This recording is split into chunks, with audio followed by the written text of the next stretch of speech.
سلام دوستان عزیز، آرزو دارم جور و صحت و سلامت باشین، لباس عافیت بدن داشته باشین، از گزن روزگار در همان باشین. عزیزان دل، اینم که از خانه جدیدی من بود که در ولاک قبلی مونده بودم، اما بعضی دوستایم ندیده بودن.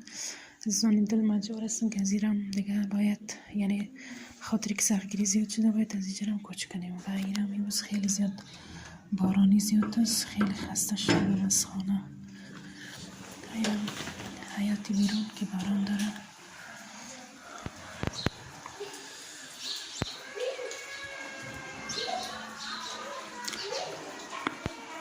خیلی دیگه خسته شدم از اینجا و وضعیت پاکستان هم هیچ خوب نیست که نگیم مجبور هستن کسی که کار داشته وقتی کار نداره باید براین.